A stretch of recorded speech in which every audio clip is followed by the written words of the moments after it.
Fala galerinha, e aí gente, como é que vocês estão? Estão com saudade, né, da sala de aula, da resenha, mas vamos torcer que passe logo e que a gente não perca ninguém da família também, né? Quem sabe aí o que é que pode acontecer por esses dias, mas enquanto isso a gente vai estar por aqui, né, por esse canal, né, o Google Sala de Aula, né, tirando dúvidas com WhatsApp. E o assunto hoje vai ser os negros, né, a organização dos movimentos negros pós-abolição, tá? Então, primeira coisa, uma pesquisa, né, o que foi a abolição da escravatura no Brasil, né? O que é que foi, o que aconteceu aí, né, com esse fato, né? Porque o que é o negro após a abolição, né? Então, teve alguma coisa com o negro antes, né? Isso daí era que os negros eram escravos, né? E de acordo com a história, né, a princesa Isabel assinou a lei de abolição da escravatura e com isso os negros ganharam liberdade. Só que, será realmente que o negro nesse período ele ganhou a liberdade necessária para ele e para a família dele? Primeiro que eles não eram escravos nos seus lugares de origem, né? Eles foram escravizados, né? Da hora que tiraram ele de lá, né? Então é todo um processo, né, que foi acontecendo, né? Então eu pergunto uma coisa: esses negros que estavam nas fazendas, estavam trabalhando de escravo em todos esses lugares, né? Quando acabou isso, eles tinham para ir para onde, né? Alguns conseguiram aprender a lei escondidos, outros conseguiram outras, né, outras habilidades, mas tiveram aqueles que não, né? E o que aconteceu? Muitos deles permaneceram nas fazendas até, né, morrer, né, pelo prato de comida, pela dormida, né? Então teve abolição, né? Acabou com a escravidão, mas não foi pensado uma política pública, né? Algo para aqueles negros que não tinham para onde ir, né? Fora a questão da teoria do embranquecimento, né? Que eles acreditavam que se trouxesse mais europeus para o Brasil, né? Os europeus iam ali, né, tendo filhos e com isso os negros iam desaparecendo, né? Como se fosse um passe de mágica, mas não foi tão assim, né? Então, isso é uma introdução do antes, né? Do que foi o antes a esse período, né? Desses movimentos aí, movimento negro no pós-abolição. Então, a fase que se iniciou após a abolição da escravidão e consolidação do regime republicano foi bastante difícil para a população pobre e principalmente para os negros. O projeto popular e democrático, que havia sido pensado por ativistas negros na luta pelo fim do sistema escravista, foi sufocado pelas elites conservadoras, que visavam a manutenção do modelo desigual e excludente, né? Então, esse projeto, né, ele não tinha sido pensado, né, que nem eu falei, né, por esses ativistas. Então, foi muito difícil para eles, né, e principalmente para os senhores, né, como aí fala essa elite. Eles, imagine ele ter uma fazenda com 300 negros e depois dessa lei aí, eles tiveram que liberar esses 300 negros. E o que é que eles investiram, né? Como é que foi? Para onde esse dinheiro que eles investiram no pensamento deles era assim. Então eles saíram perdendo. Então não foi tão fácil.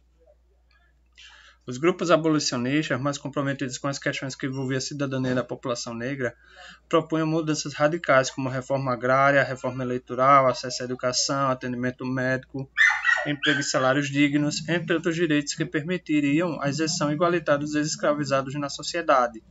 No entanto, houve a preservação dos interesses das elites sem mudanças que ameaçassem a propriedade e o poder político e econômico desses grupos. Isso aqui eu já expliquei, né? Foi justamente isso, né?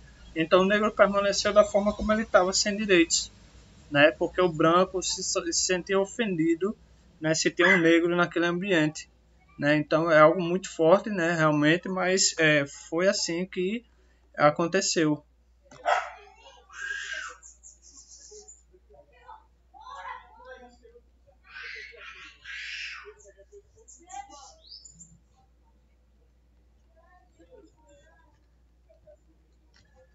Para fazer frente às práticas racistas e à desigualdade social, foram criadas em diversas regiões do país associações que reuniam pessoas negras e onde eram realizadas diversas atividades e discussões.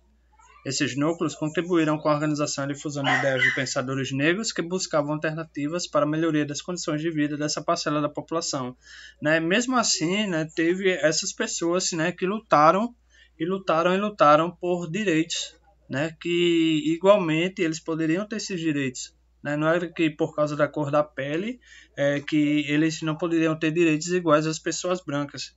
Né? Então, nesse período aí, houve essa fundação ainda de diversos jornais, né, independentes do que compunham a chamada imprensa negra, né, que tiveram um papel importante no desenvolvimento das lutas por democracia, igualdade econômica e social e participação da população afro-brasileira na vida política do país. Então, essa imprensa negra, esses meios de comunicação negros, eles começaram, né, a fazer a divulgar, né, tanto o trabalho deles como a ideias, né, os pensamentos que eles achavam também.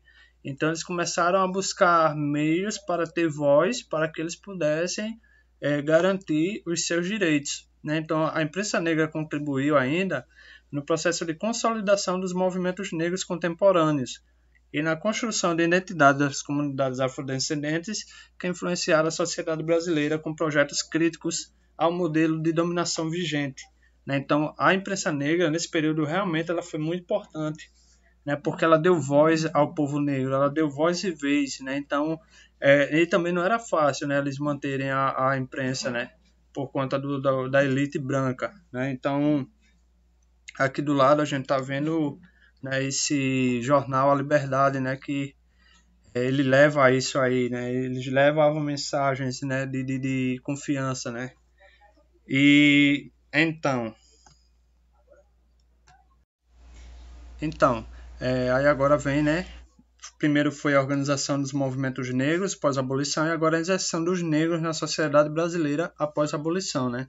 Então não foi fácil, né? Esse processo, né? Então aí diz que é um consenso entre os historiadores que o Estado brasileiro não se responsabilizou pelo destino dos ex-escravizados após a abolição. Contudo, as estratégias dos escravizados para obter meios de ganhar vida é motivo de debate. Até o início da década de 2000, a maior parte dos pesquisadores do tema acreditava que quase a totalidade dessas pessoas teriam migrado para as cidades. Nos últimos anos, contudo, alguns historiadores têm questionado essa visão. Em um artigo do qual considerar um trecho a seguir, de Álvaro Pereira do Nascimento, chama atenção inicialmente para o fato de que o tipo de atividade que os escravizados se engajavam dependia da realidade local, né? Dependia de onde eles estavam, né?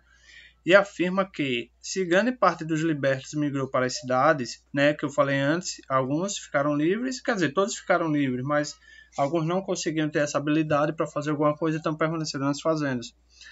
Parcela significativa permaneceu no campo, ou nas mesmas fazendas que eram escravizados, mas sob novo regime de trabalho, ou em outras fazendas. E aí tem um trechozinho, né, que fala: certamente houve um movimento de ex-escravos para as cidades, mas tal visão encobre um processo muito mais complexo, mas havia os que emigraram imediatamente para as cidades e mesmo para outras fazendas. Podia ser uma nova fazenda ou sítio, nos quais os indivíduos construíam suas casas de pau a pique e vinculavam-se ao proprietário ou arrendatário da terra por um contrato, cujo pagamento convertia-se em gêneros alimentícios ou em moeda. As famílias que permaneceram nas fazendas, que eram escravizadas antes da abolição, vincularam-se ao trabalho mediante contratos baseados no costume. Nesse sistema, eles chocavam gado, abriam roçados, plantavam as sementes, colhiam os frutos e cuidavam das dependências da fazenda. Mesmo que para isso ganhassem, casos de extrema exploração, somente um litro de banha para a tarefa executada. Aqueles que tinham o direito a pequenas lavouras plantavam para complementar a alimentação familiar e, em certas condições, poderiam até melhorar a qualidade de vida e ascender socialmente, que eram raríssimos casos. Como podemos ver, a complexidade dos destinos dos libertos mostra um lado enriquecedor da história, comparada àquela já bastante criticada, que defende que os negros migraram em massa para as cidades, moravam nas favelas, as mulheres prostituíam-se e os homens tornavam-se marginais. Né? Então, o que se fala, né? Geralmente a gente encontra mais isso, né? Que já que eles não tinham para onde ir, né? Acontecia isso.